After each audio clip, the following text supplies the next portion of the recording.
सम number 9, Rahul और हारून की वर्तमान आयु यानी जो इस वक्त आयु है में अनुपात 5:7 है। 4 वर्ष बाद उनकी आयु का योग 56 वर्ष हो जाएगा। उनकी वर्तमान आयु क्या है, यानी हमने उसकी वर्तमान आयु निकालनी है। तो जैसा कि पहले बताया था, तो राहुल और हारून हम 5:7 है इनका अनुपात, तो हम इनकी आयु मान लेते हैं। मानना राहुल की आयु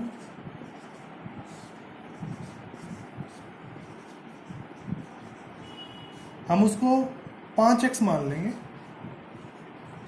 और हारून की आयु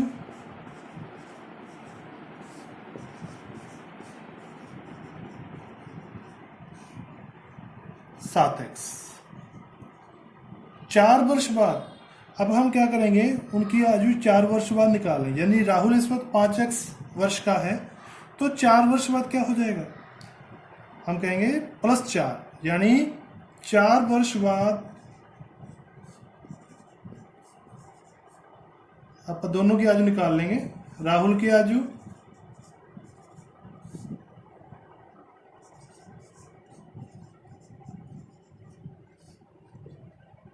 5x इस वक्त है और +4 कर देंगे, और हारून की आयु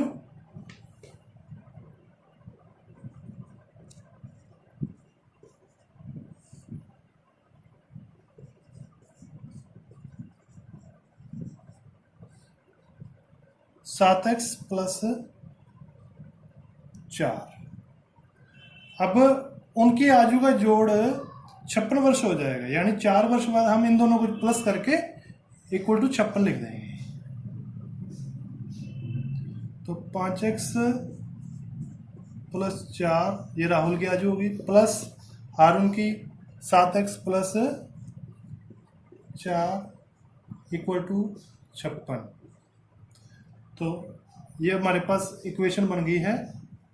इसको सॉल्व करेंगे। 5x और 7x 12x प्लस 4 और 4 8 बराबर 56।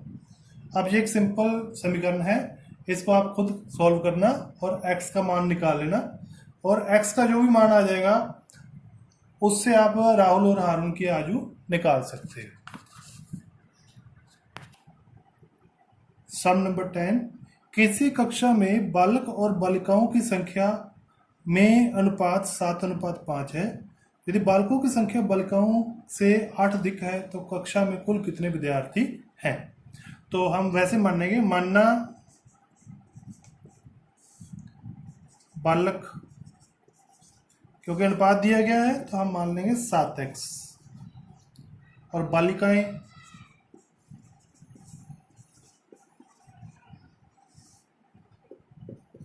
5x।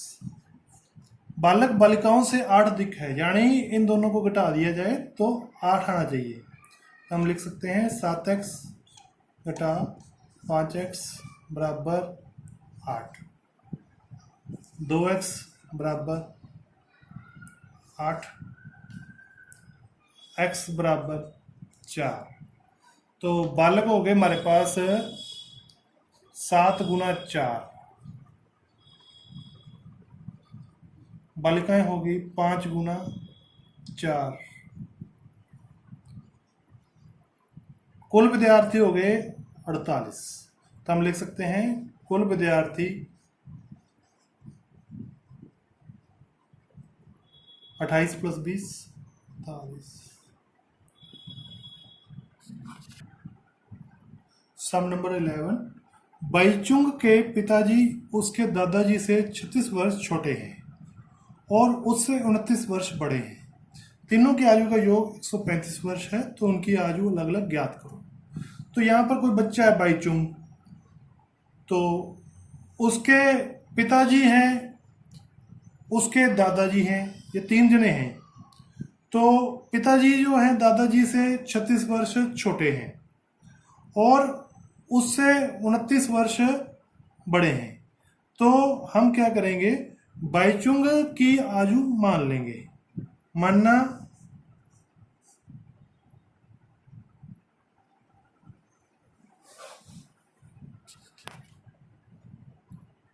बाईचुंग की आयु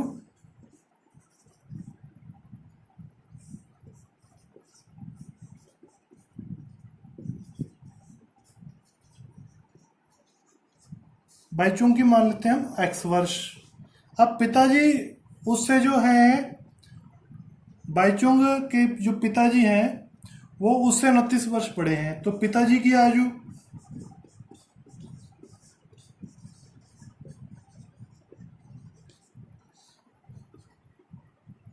x प्लस 29, और जो दादाजी हैं वो पिताजी से भी यानी 36 वर्ष बड़े हैं, तो यानी दादाजी की आयु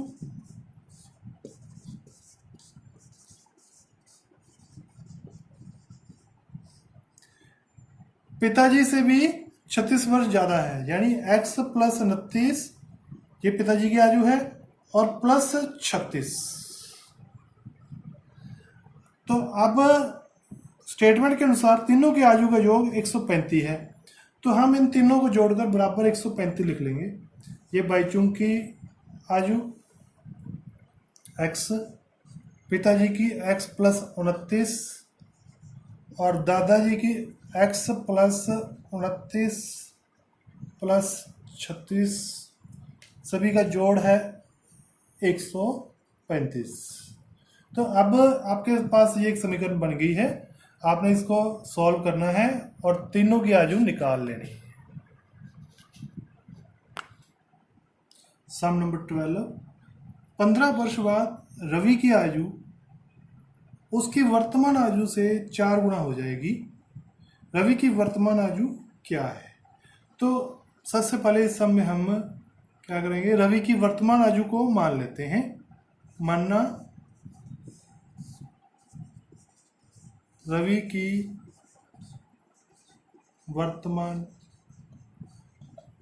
आयु, यानी जो इस वक्त है, इस वक्त x वर्ष का है, तो 15 वर्ष बाद क्या हो जाएगी, 15 वर्ष बाद आयु, इस वक्त x है तो 15 वर्ष बाद इसमें 15 जोड़ दो, x प्लस 15। जैसे मान लीजिए इस वक्त 10 वर्ष का है तो 15 वर्ष बाद हो जाएगा 10 प्लस 15 25। इस वक्त 20 वर्ष का है तो 15 वर्ष बाद हो जाएगा 35 वर्ष का 20 प्लस 15। इस वक्त 5 वर्ष का है तो 15 वर्ष बाद हो जाएगा 20 वर्ष का। तो और अकॉर्डिंग टू स्टेटमेंट 15 वर्ष बाद रवि की आयु उसकी वर्तमान आयु से 4 गुना हो जाएगी। तो ये 15 वर्ष बाद ये है, वर्तमान आयु ये है, तो अकॉर्डिंग टू स्टेटमेंट हम स्टेटमेंट एक समीकरण बना लेते हैं, x प्लस 15 बराबर ये वर्तमान आयु से 4 गुना है, यानी वर्तमान आयु है x, तो यानी 4 गुना x। तो अब हम इसको सॉल्व कर लेते हैं।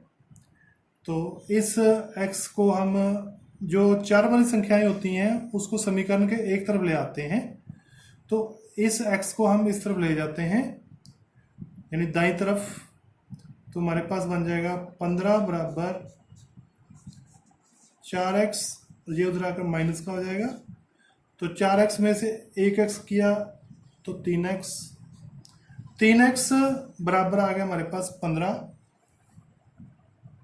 हम इसको ऐसे लिख लेंगे, 3x बराबर 15 डिवाइड बाय 3 कर देंगे, 3 से हम भाग कर देंगे तो हमारे पास x बराबर आ जाएगा 5।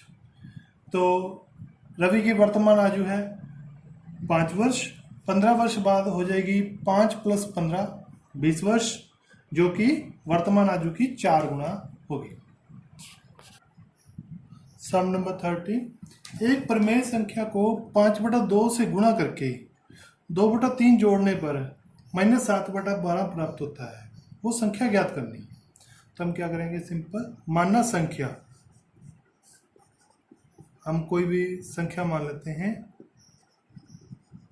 इसको हम x मान लेते हैं। अब अकॉर्डिंग टू स्टेटमेंट उसको 5/2 से गुणा कर दें, यानी x को पहले 5/2 से गुणा कर दें, फिर उसमें 2/3 जोड़ दें, प्लस 2/3 हमें प्राप्त होगा -7/12। अब हम इसको सॉल्व करेंगे, तो पहले हम गुणा करेंगे, बोर्ड मास के अनुसार पहले गुणा होती है हमेशा, तो ये बन जाएगा 5x/2 प्लस 2/3 बराबर -7/12।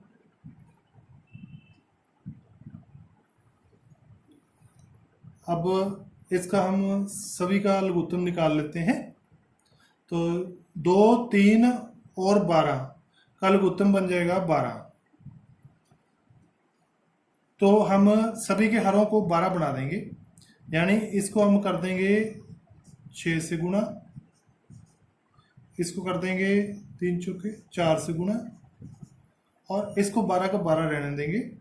तो ये हमारे पास बन गया 30x/12 प्लस 8/12 बराबर -7/12। अब कॉमन फ्रैक्शन है, सभी के नीचे 12 है, तो हम इसको छोड़ देंगे, या सिंपल कह सकते हैं हम इसको 12 से गुणा कर रहे हैं सभी को। तो हमारे पास आ जाएगा 30x प्लस 8 बराबर -7। इस 8 को अब दूसरी तरफ ले जाते हैं,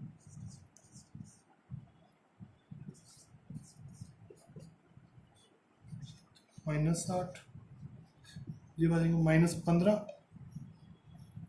तो 30 से डिवाइड कर देते हैं,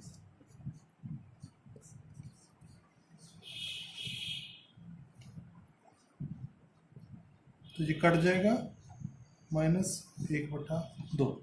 तो हमारा आंसर आ गया -1/2।